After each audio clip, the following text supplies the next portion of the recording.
back to Atypical Talk, and this is a podcast where we have conversations that illuminate the intersection of faith, culture, and the common spaces of our humanity. I'm Abby. I'm Joel. And I'm Allison.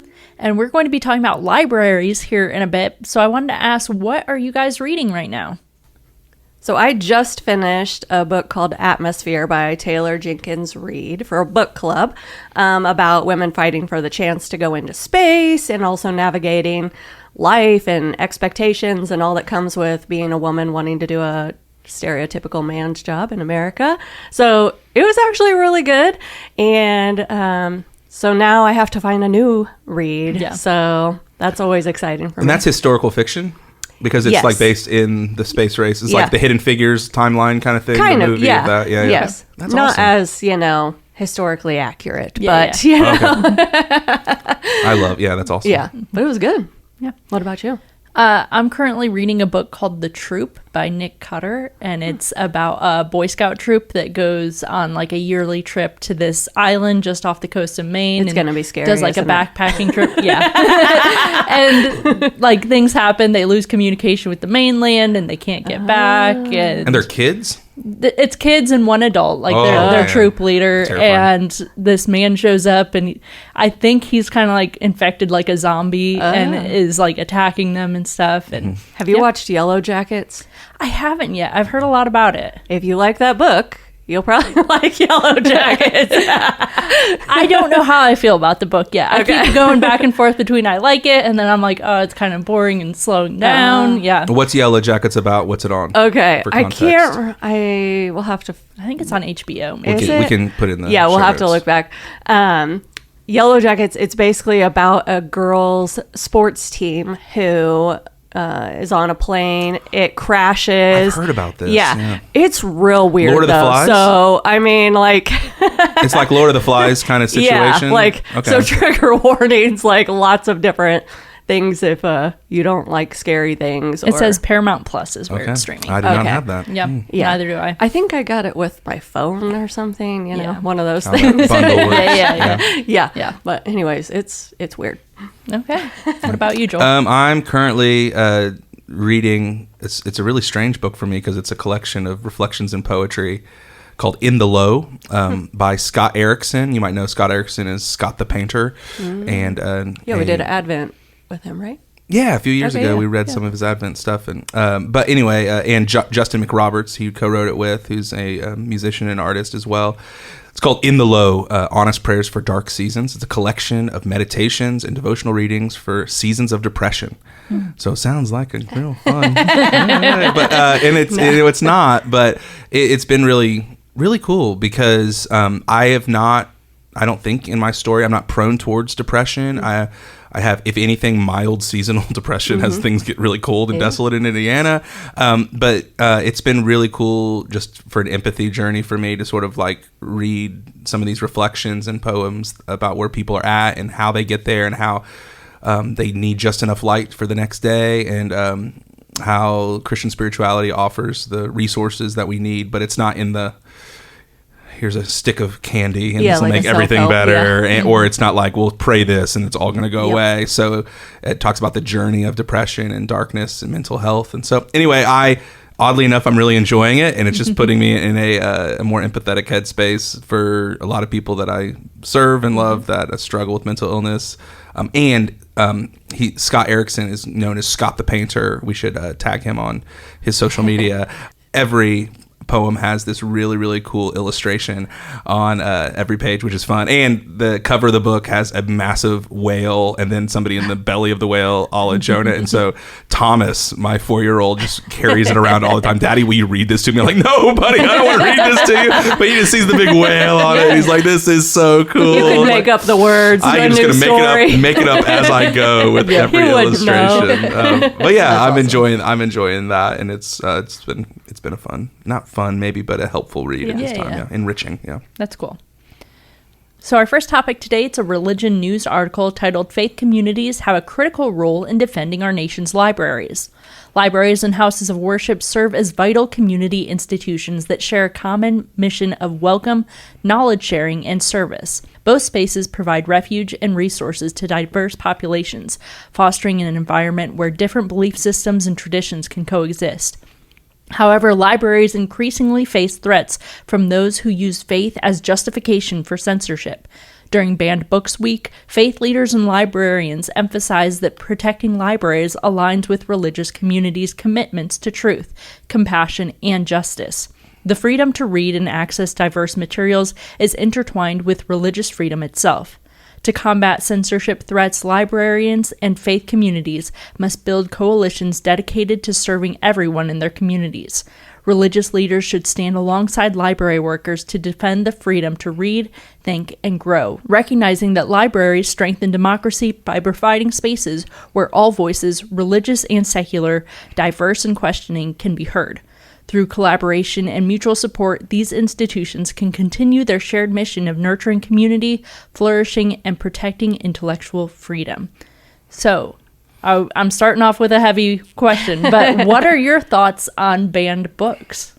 Who gets to decide which books are banned? Yeah. I mean, I have so many thoughts on this, also and I mean, I have young kids, and my oldest is learning how to read, so this is not like hitting into those like fear places that I think a lot of people tend to go of what can my kid get a hold of or what's being read to my kid. So grace umbrella there, but who's deciding what books are banned and why, right? Like I want my kids to grow up and be exposed to diverse thought and opinions and different things that they would not experience just from home.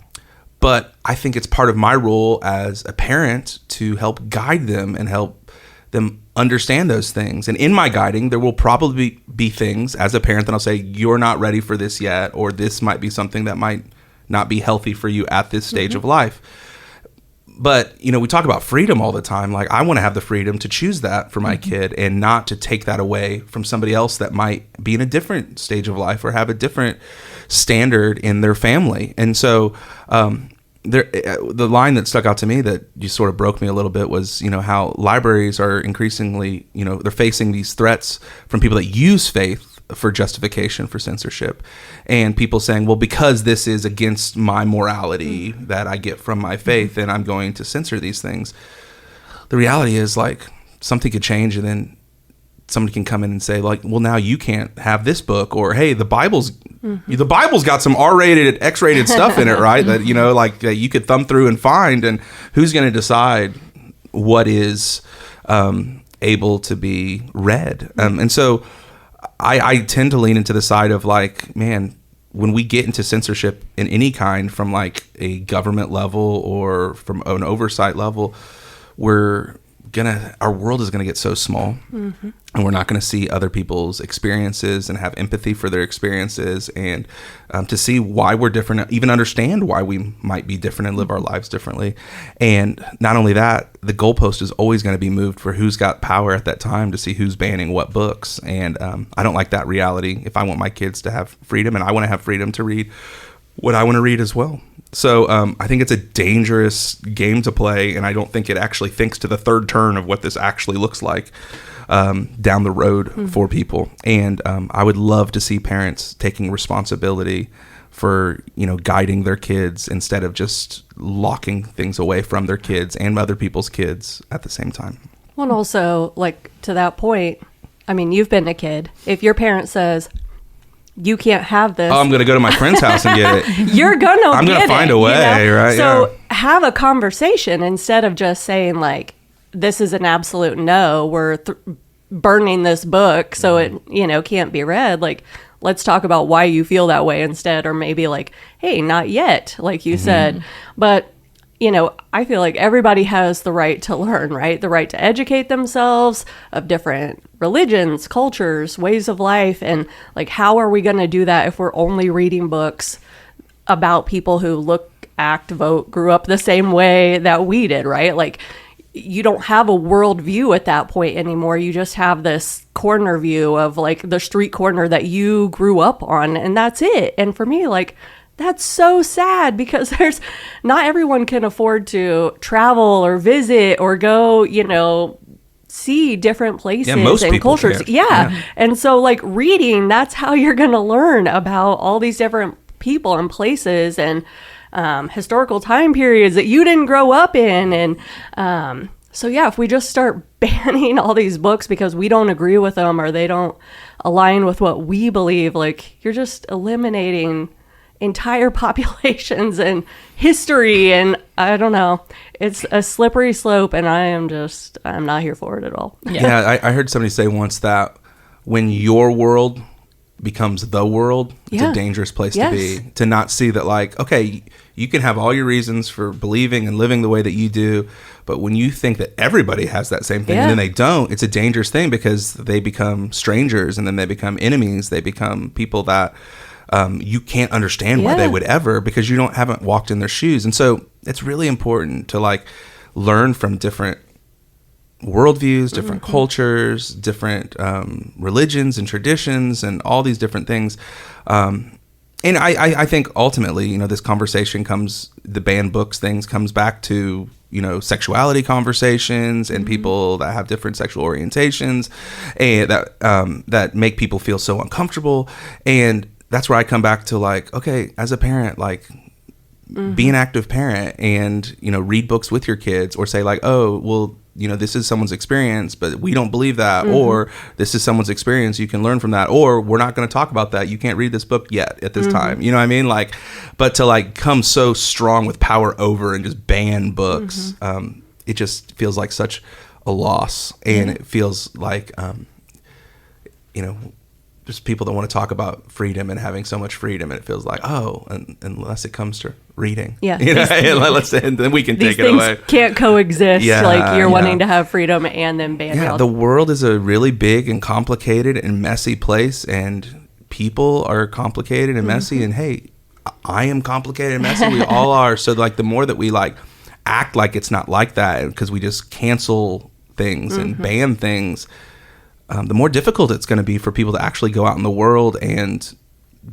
be contributing members of society, let alone change the world and bring good into the world, you know, if you don't know how to interact and where people are coming from. So I think it's a dangerous road to at walk. what point do you stop too? Like, where's the line for... Yeah, it's whoever has power for that month or that year. That's what and it is. And that's no bueno. That's no good. No good. Yeah. Our next topic today, it's a NBC Chicago article titled "The Indianapolis Clowns Become the Midwest's First Banana Ball Team."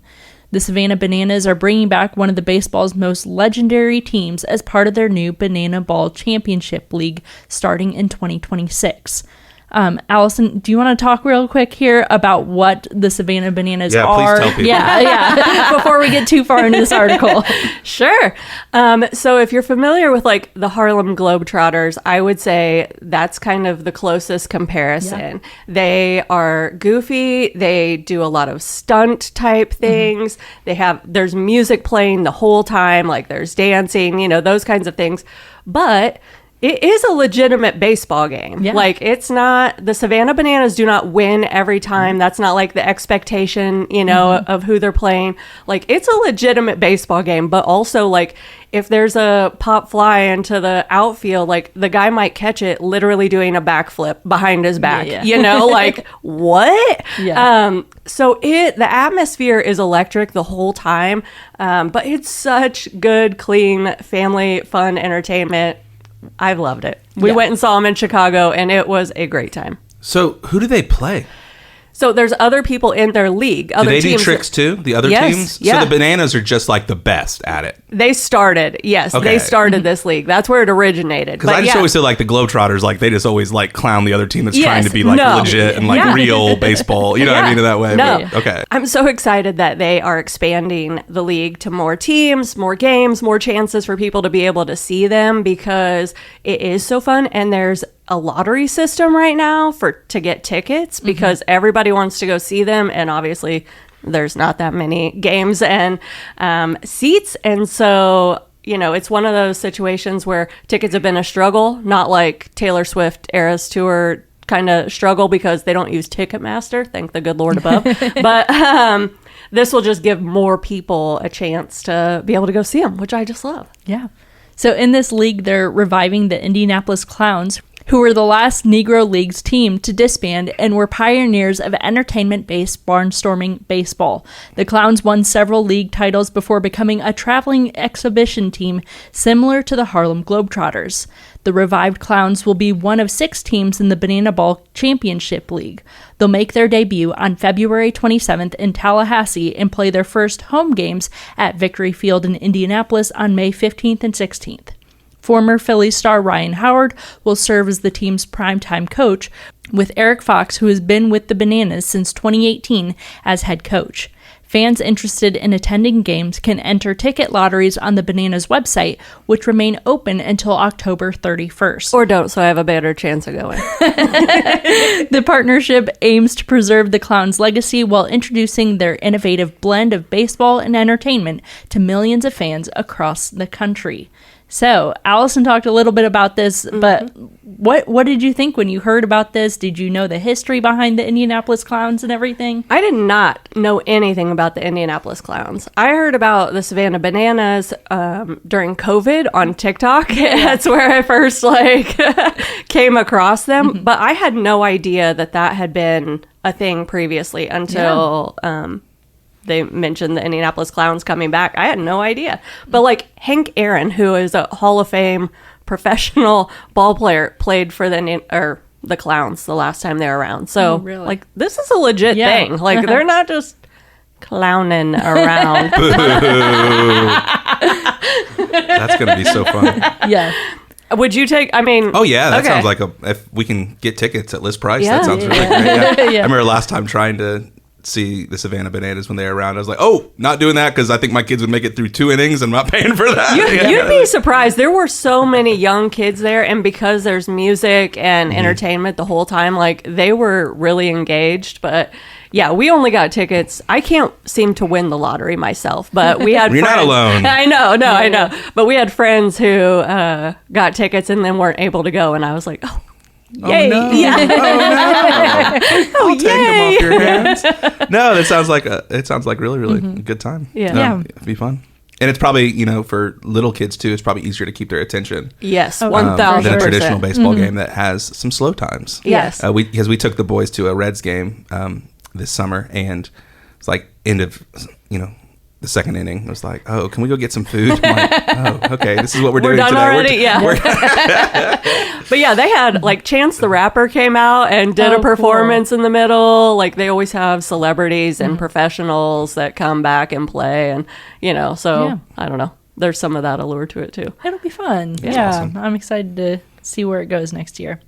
So Kokomo's getting a new baseball team, and right it's now back. there's voting on what to name the team. If you guys could name Kokomo's new baseball team, what would you name it? Oh man, I would probably try to go with something tied to Kokomo's history and back to some of the legacy of Kokomo. And I don't know if everybody knows this that's listening, but Elwood Haynes, there's an elementary school that we partner with called Elwood Haynes, but he was actually one of the very first inventors and people that created a gas motored car. And so I'm like, well, we have automotive here in town with Chrysler, Stellantis, or whatever they're called this month, and a lot of history there. And I'm like, oh, that'd be so cool to bring something the Kokomo Motor Kings or the Roadsters or something like that would tie into the car thing. That's my first thought there. Yeah, I was also thinking automotive, but also these minor league baseball teams a lot of times have very quirky names, like the Rocket City Trash Pandas and the Jacksonville Jumbo Shrimp. Their names are, a little bizarro, I think, for fan merchandise marketing purposes. So when I was thinking automotive, I was like, what if we were the Grease Monkeys? Oh, man. Because I'm I can picture, the mascot or I don't know, the spark plugs feels really kind of basic, but also their mascot could be like Sparky or something, you guys. That would be cute. But then I was like, oh, well, we're more than automotive, right? So like we also have farming and lots of like, we're just Midwestern, you know, whatever kind of community. So I told Abby yesterday, I was like, what if we were the crop dusters? That's disgusting. You guys. I need to take a shower. Ew. I could only see the logo, and I could see my kids wanting all the gear. Yes, that's really that's what why. it is. Then it's marketable. Oh, yeah. I've sold it already. Yeah. I have to go after, our own celebrity here in Kokomo and call them the Coco Mantises. Yeah. Yeah. Well, we had a soccer team. for like one Really? season. I didn't know that. Yeah, Coco one Mantis. season, and then Yeah. I don't know what happened Yeah, to just them. the plural of Coco Mantis. Mantises? Yeah. Manti? Coco I don't know. Manti? It doesn't roll off the tongue. It well, does not. It's not, but it'd So be it feels great. like we should tell people what the options are now. Yeah. Do you have that up right now? I remember it was the Torque, which again, automotive. It was the Tropics, which I think is like a Beach Boys, maybe. To connect Kokomo with the Beach Boys yeah. song. Yeah. I don't remember what the other one was. And then the fourth one, which is what it will probably end up being because the votes were far and away. They're not going to let it be this. They will They let will it be not this. let it be this. The Creek Chubs. So They're not going to. I they know it will. won, but they're not going to let it be there. They will have to. There will be a revolt. All right, democracy is dead. We cannot let voting call it win. Listen, I'm going to advocate for the write-in vote of the crop dusters. Go for it. So baseball's back in Kokomo. Yep. And it's going to be offensive. One way or the other. Yep, that's it. Yep. Our final topic today, it's a Relevant magazine article titled Showing Grace in the Era of Outrage. In today's digital age, outrage has become a cultural addiction. From political controversies to celebrity missteps, there's an endless stream of things to be angry about online. Todd Detheridge, co-founder of the Telos Group, observes this troubling trend even among Christians, noting the poisonous state of our political discourse made worse by those who engage in it in the name of Jesus. While anger has its place, helping us identify boundaries and respond to genuine injustice, we've become indiscriminate in our fury, treating minor offenses with the same intensity as serious moral violations. This constant rage makes us see others as enemies, directly opposing Jesus' command to love our enemies. The solution lies in adopting a posture of grace rather than outrage.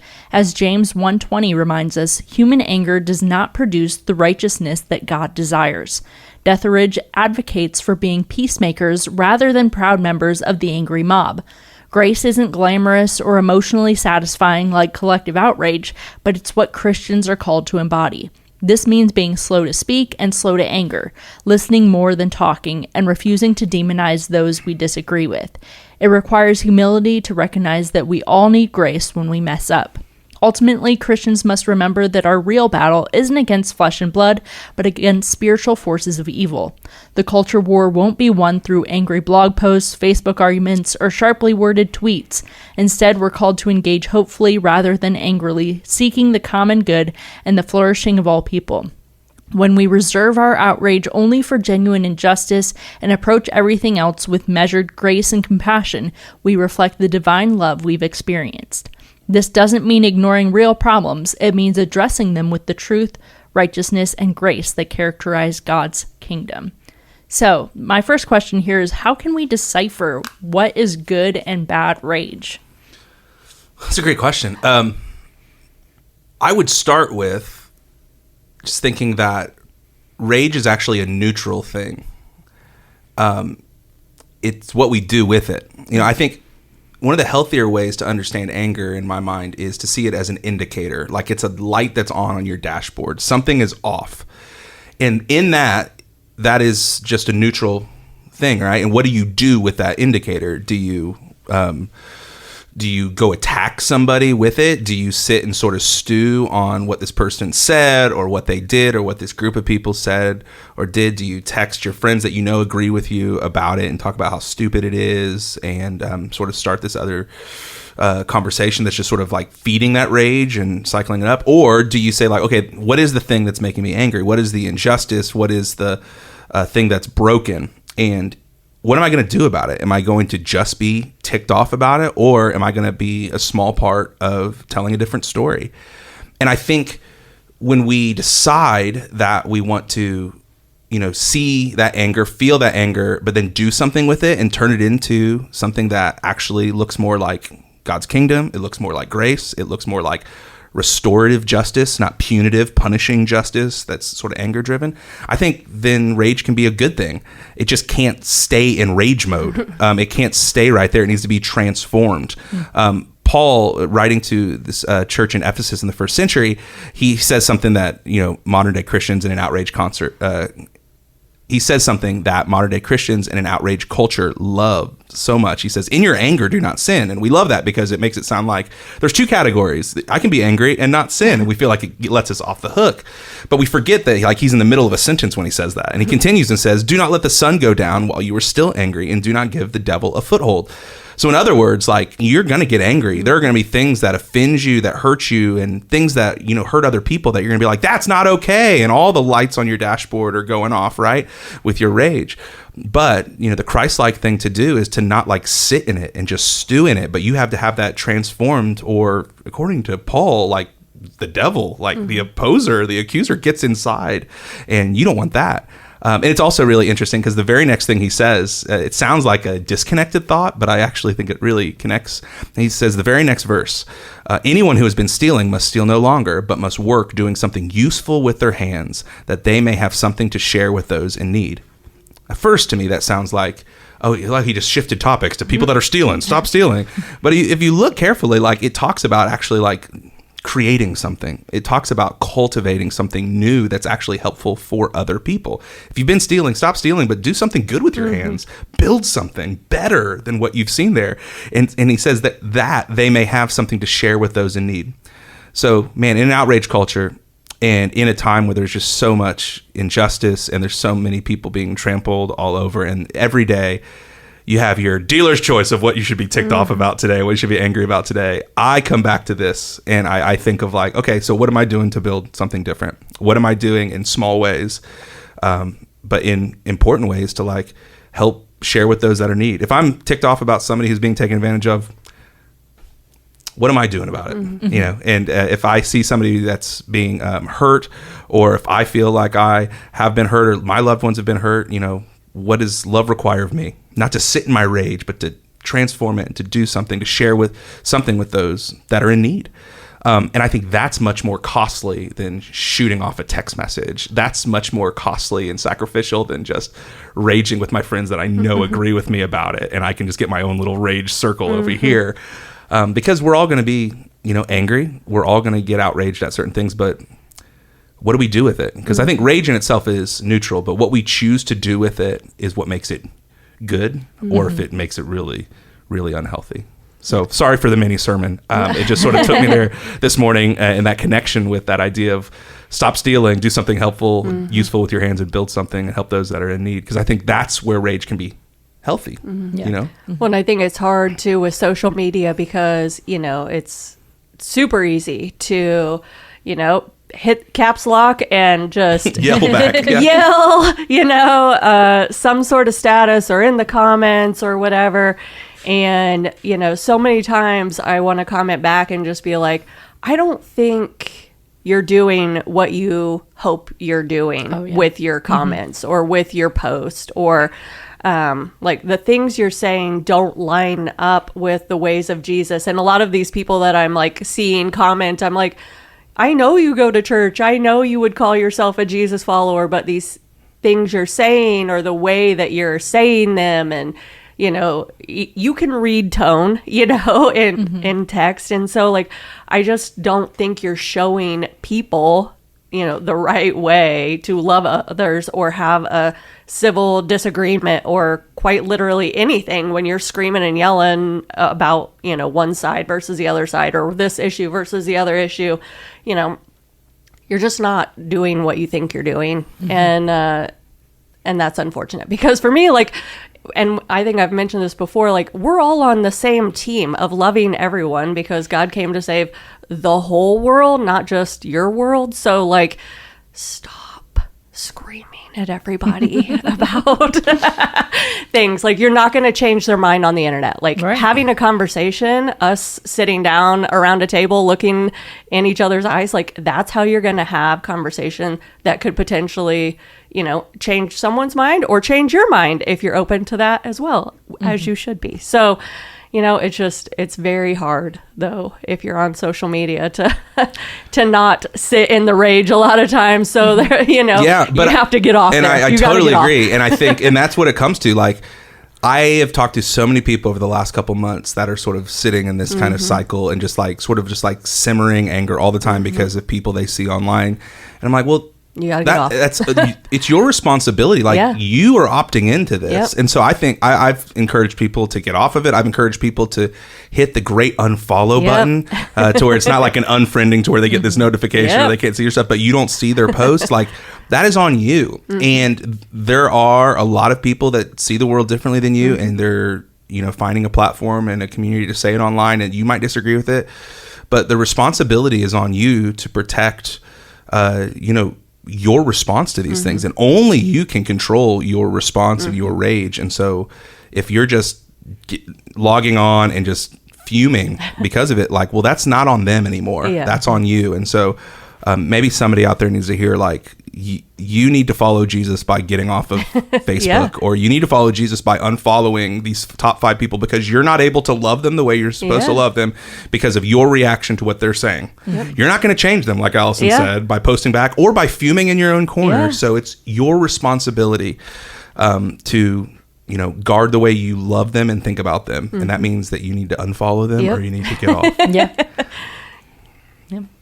Well, that's it for this episode of Atypical Talk. If you have any topics or questions you'd like us to talk about, you can email those to atypicaltalkpod@gmail.com. You can follow us on Instagram, Facebook, and TikTok at Atypical Talk Pod. And make sure to subscribe on your favorite podcast platform to get updates when new episodes go live. We hope that these conversations today have helped you think wider, love deeper, and partner with God to bring the up there down here in your everyday life. Thanks for listening.